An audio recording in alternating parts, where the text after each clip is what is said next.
Good evening, George. Will here. Breaking news tonight. Prince Andrew, Duke of York, has been formally subpoenaed by Meghan Markle's legal team to provide sworn testimony in her $50 million defamation lawsuit against multiple media organizations.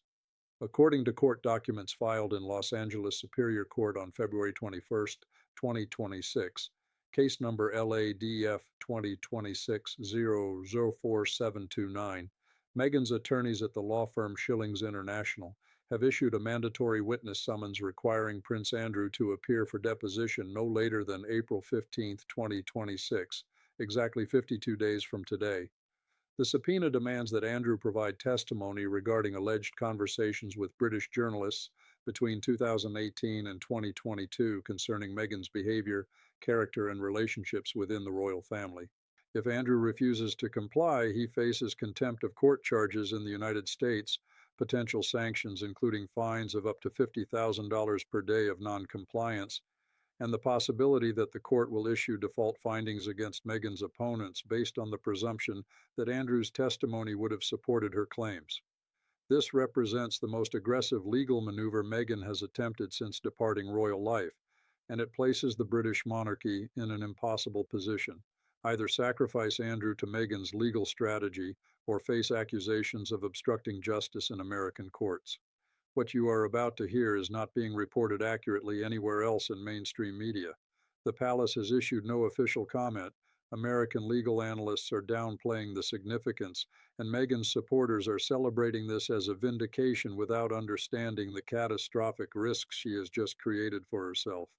This involves international jurisdiction complications, potential perjury charges if testimony contradicts established facts, strategic miscalculations that could destroy what remains of Meghan's credibility, and the very real possibility that Andrew's testimony will not support her case, but rather demolish it entirely.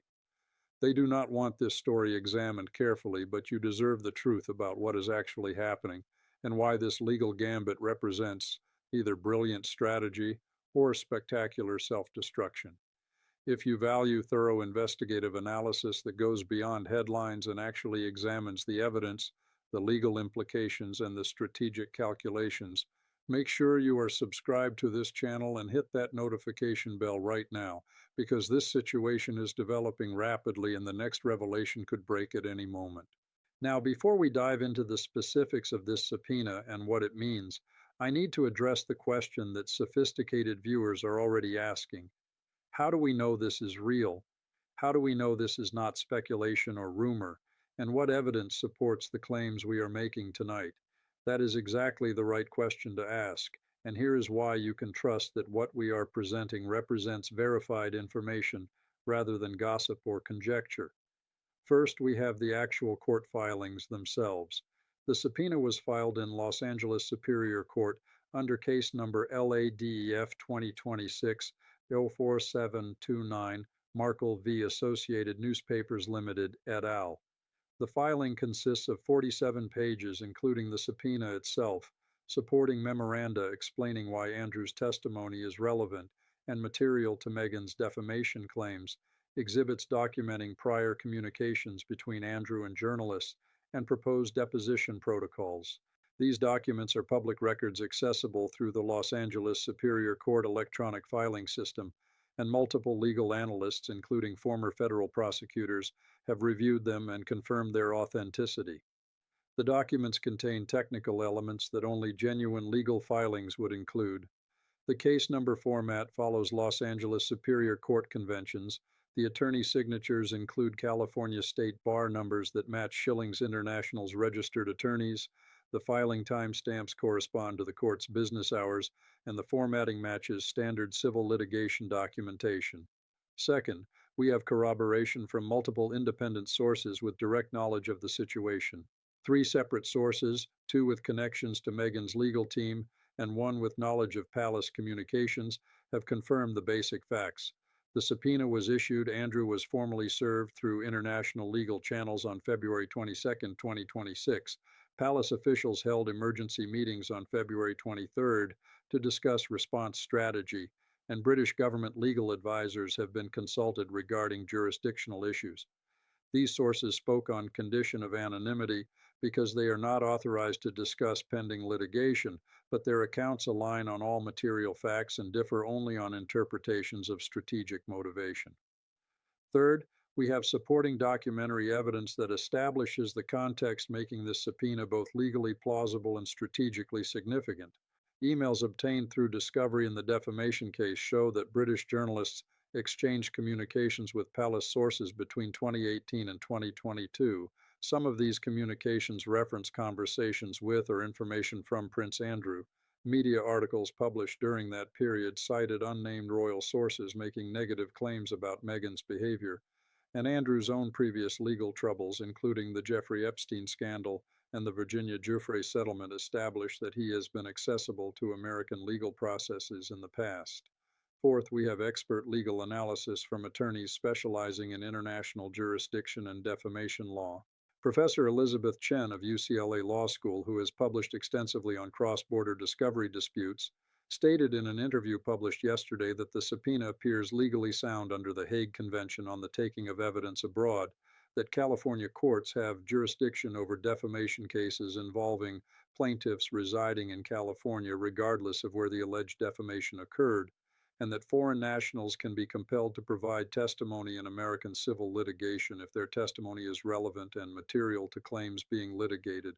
Similarly, Jonathan Whitmore, a London-based solicitor specializing in media law, confirmed that while British royals typically enjoy certain immunities, those immunities do not extend to voluntary communications with journalists and do not prevent American courts from seeking testimony about non-official conduct. Fifth, we have the strategic logic that makes this legal move comprehensible within the broader context of Meghan's lawsuit and her relationship with the royal family. Meghan filed this defamation case in October 2025, claiming that multiple British newspapers published false and defamatory statements about her behavior, character, and conduct between 2018 and 2022. The newspapers defended by arguing that their reporting was based on information from credible sources, including palace insiders, and that the statements were substantially true. Meghan's legal strategy requires proving that the palace sources either lied or were manipulated by people with axes to grind against her. Forcing Andrew to testify serves multiple purposes. It puts the palace in the position of either letting Andrew provide testimony that might support Meghan's claims or appearing to obstruct her case. It creates public attention and sympathy for Meghan as someone brave enough to confront royal power, and it potentially provides evidence that palace insiders coordinated negative press coverage against her. While we do not have video recordings of the conversations Andrew allegedly had with journalists, and while the palace has predictably declined to comment on pending litigation, the convergence of court documentation, source corroboration, supporting evidence, expert validation, and strategic logic establishes that this subpoena is real, significant, and potentially explosive in its implications. The question is not whether this is happening, but rather what it means for all parties involved and what comes next. Let me introduce the key players in this legal drama so you understand who has what at stake. Meghan Markle, Duchess of Sussex, and plaintiff in the defamation lawsuit, seeks $50 million in damages and claims her reputation has been systematically destroyed by coordinated negative press coverage originating from palace sources. Prince Andrew, Duke of York, King Charles's younger brother and the subject of the subpoena, has been largely sidelined from royal duties since 2019 due to his association with Jeffrey Epstein and allegations of sexual misconduct, settled a civil lawsuit with Virginia Giuffre in 2022 for an undisclosed sum reportedly exceeding $12 million, and now faces being dragged back into public controversy through Meghan's legal strategy. Associated Newspapers Limited and other defendant media organizations published articles between 2018 and 2022 that Meghan claims were false and defamatory, defend their reporting as accurate journalism based on credible sources, and stand to lose $50 million if Meghan prevails.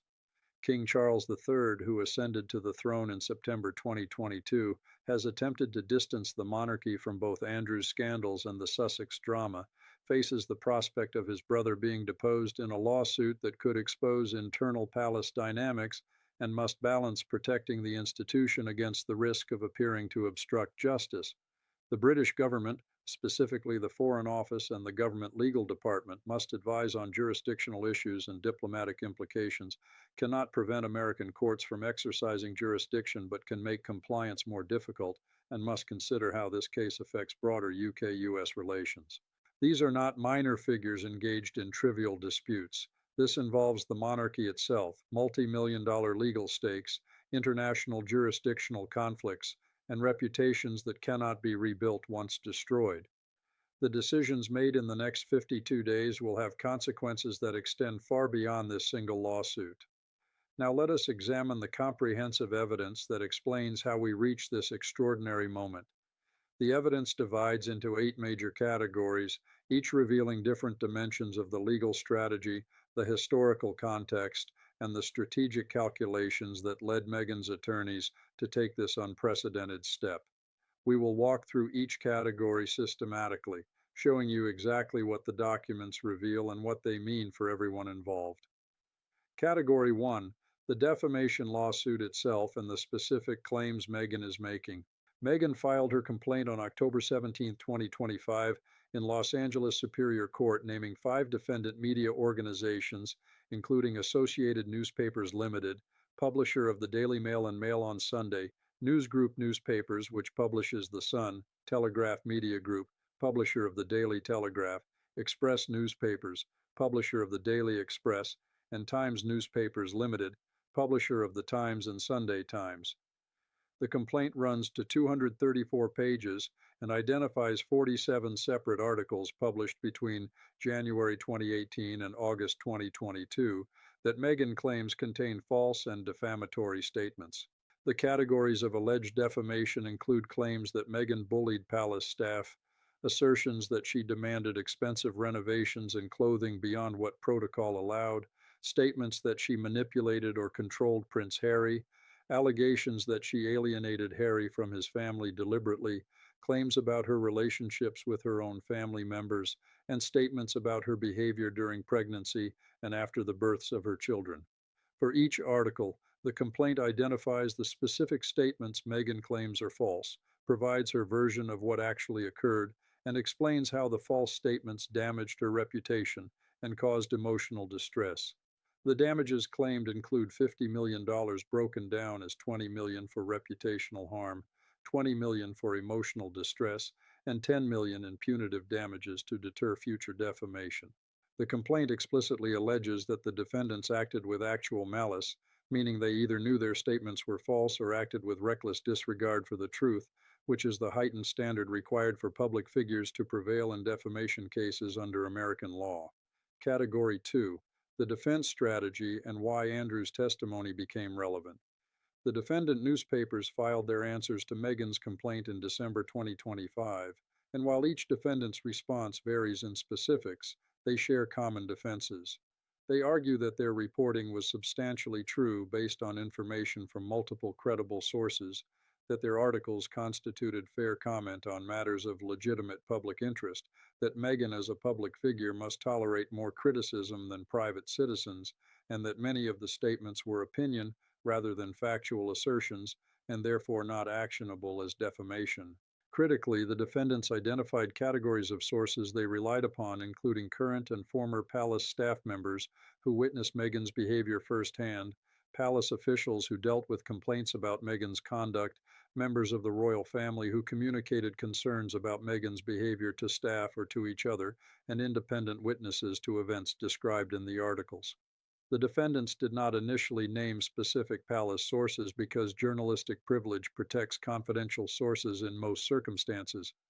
However, California discovery rules allow plaintiffs in defamation cases to compel disclosure of sources if the plaintiff can show that the sources were not credible or that the information provided was false.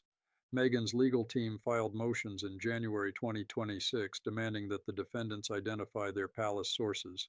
The defendants resisted, arguing that revealing sources would chill future investigative journalism and that they should not be required to burn sources unless Meghan could prove the reporting was false. The court ruled on February 10, 2026, that the defendants must identify sources who were members of the royal family or senior palace officials while protecting the identities of lower-level staff members. The defendants then disclosed in a February 14, 2026, filing that Prince Andrew had been one source of information for several articles, specifically that Andrew had confirmed to journalists that Meghan's behavior had caused tension within the family, that Andrew had described Meghan as difficult and demanding based on his own observations, and that Andrew had expressed concerns about Harry's judgment and well-being. This disclosure transformed the case because Andrew is a named individual who can be subpoenaed. His testimony would be highly relevant to whether the newspaper sources were credible, and deposing Andrew would force the palace to either support his participation or appear to be covering up the truth. Meghan's attorneys immediately filed the subpoena we are discussing tonight. Category 3, the specific demands in the subpoena and what Andrew is being asked to testify about. The subpoena requires Andrew to appear for deposition for up to 8 hours on a date between April 1st and April 15th, 2026, at a location to be determined in either London or Los Angeles, depending on Andrew's cooperation. The topics listed in the subpoena include any communications Andrew had with journalists from Associated Newspapers, News Group, Telegraph Media Group, Express Newspapers, or Times newspapers between January 2018 and December 2022, any information Andrew provided to these journalists about Meghan Markle's behavior, character, conduct, or relationships, any observations Andrew made firsthand regarding Meghan's interactions with palace staff, family members, or protocol officials, any conversations Andrew had with other family members about Meghan or Harry during the relevant time period, any complaints Andrew heard from palace staff about Meghan's conduct, and any knowledge Andrew has regarding whether palace officials coordinated with media organizations to place negative stories about Meghan. The subpoena also demands that Andrew produce documents including any emails, text messages, WhatsApp communications, or other written correspondence between Andrew and journalists during the relevant period, any diary entries, notes, or memoranda Andrew created regarding Meghan or Harry, any photographs or recordings Andrew possesses showing Meghan's behavior or conduct, and any communications between Andrew and other family members discussing media strategy regarding the Sussexes. These demands are extraordinarily broad and intrusive. They require Andrew to disclose private family communications, admit if he served as a source for negative press coverage, and potentially testify about sensitive internal palace dynamics. The scope of the demands reflects Meghan's aggressive legal strategy. She is not asking narrow questions about specific articles, but rather demanding comprehensive disclosure of Andrew's knowledge and involvement in what she characterizes as a coordinated campaign against her. Category 4, the jurisdictional complexities and whether Andrew can actually be compelled to testify. This represents one of the most legally intricate aspects of the situation. Andrew is a British citizen residing in the United Kingdom who holds a royal title and has never resided in California. Under normal circumstances, American courts cannot simply order foreign nationals to appear for depositions in American lawsuits. However, the Hague Convention on the Taking of Evidence Abroad in Civil or Commercial Matters, to which both the United States and United Kingdom are parties, provides mechanisms for obtaining testimony from witnesses located in foreign countries.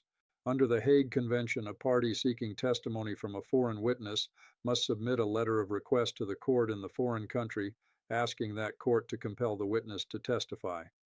Meghan's attorneys filed such a letter of request with the High Court of Justice in London on February 21, 2026, the same day they filed the subpoena in Los Angeles. The letter of request explains why Andrew's testimony is relevant and material, argues that California courts have jurisdiction over the defamation case, and requests that British courts enforce the deposition subpoena. British courts generally comply with Hague Convention requests unless they conflict with British law or public policy. The critical question is whether compelling Andrew to testify would violate British royal immunity or diplomatic considerations. Legal experts are divided on this issue. Professor Chen argues that Andrew lost any meaningful immunity when he settled the Giuffre lawsuit and agreed to American jurisdiction in that case, that his communications with journalists were private conduct unrelated to official royal duties, and that British courts should enforce the request. Whitmore counters that even if Andrew lacks absolute immunity, British courts might decline to enforce the request on public policy grounds, given the sensitivity of compelling a member of the royal family to testify about internal family dynamics. If British courts refuse to enforce the deposition subpoena, Meghan's attorneys have limited options. They cannot physically force Andrew to travel to California, and any attempt to do so would create a diplomatic incident.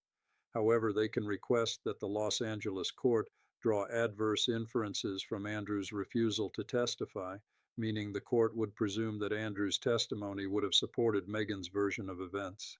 They can also seek sanctions against the defendant newspapers for failing to produce a witness they identified as a source. These remedies are less satisfying than actual testimony, but could still significantly benefit Meghan's case.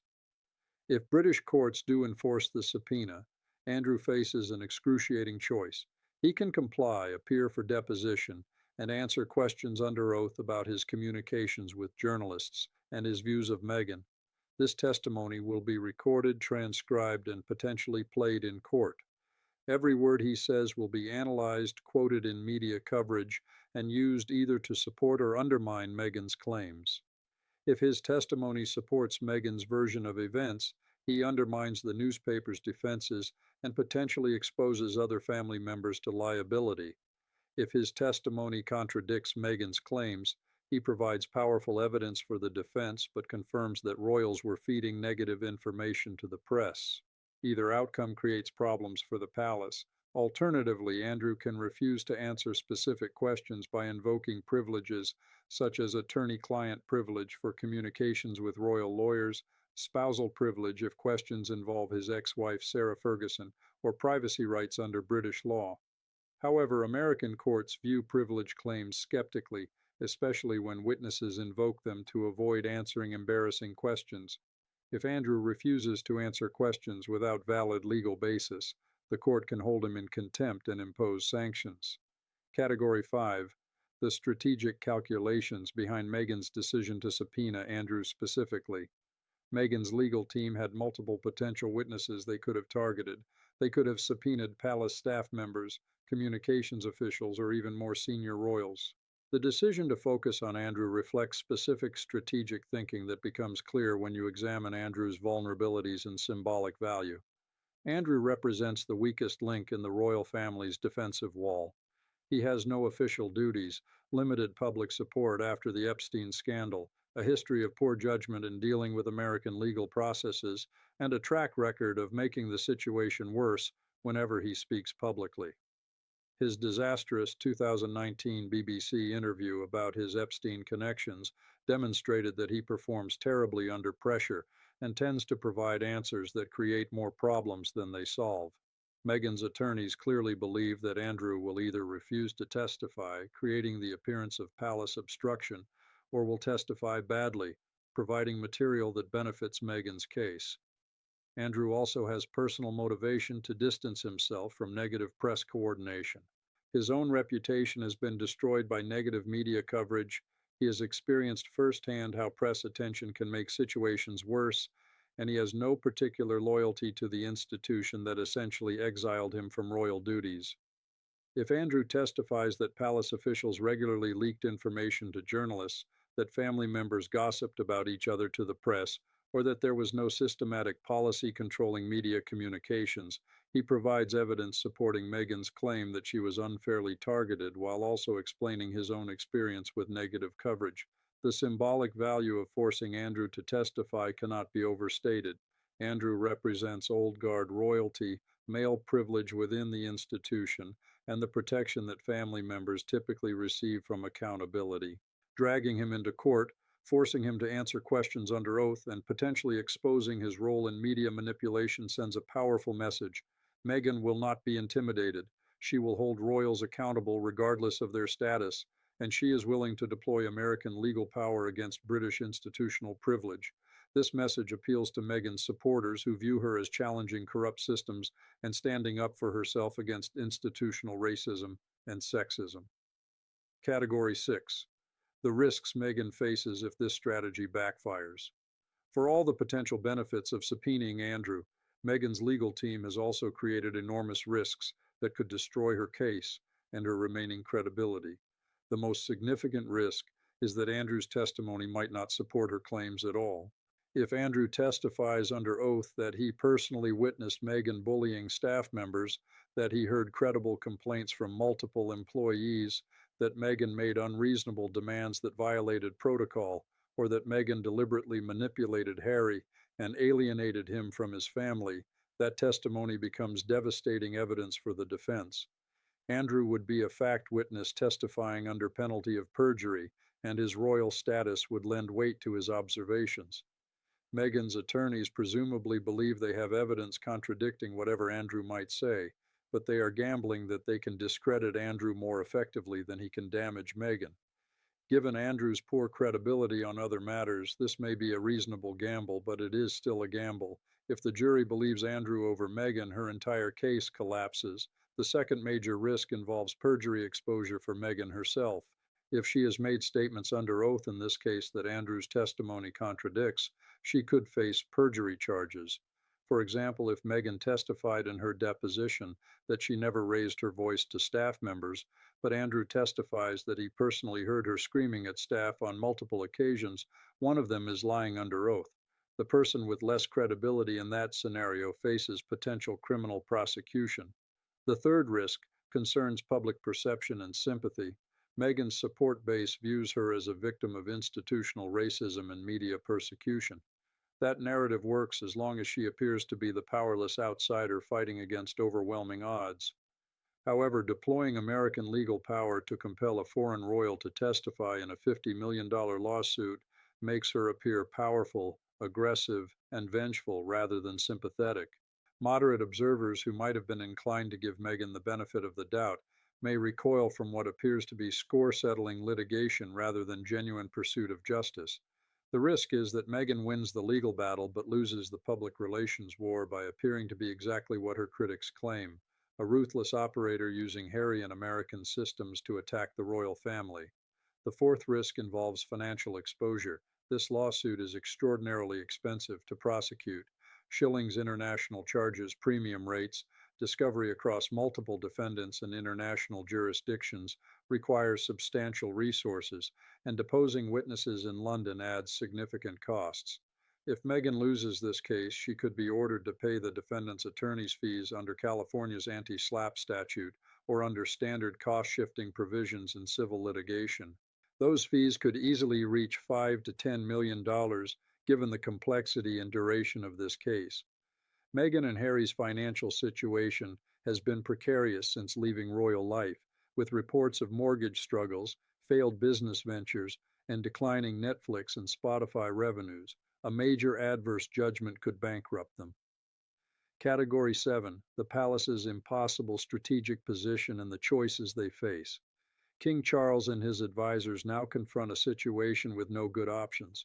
Every choice creates significant problems, and the least bad option is unclear. Let us examine their choices systematically. Option 1. Cooperate fully with the subpoena and facilitate Andrew's testimony. This approach treats the American legal process with respect, avoids the appearance of obstruction, and potentially ends the matter quickly.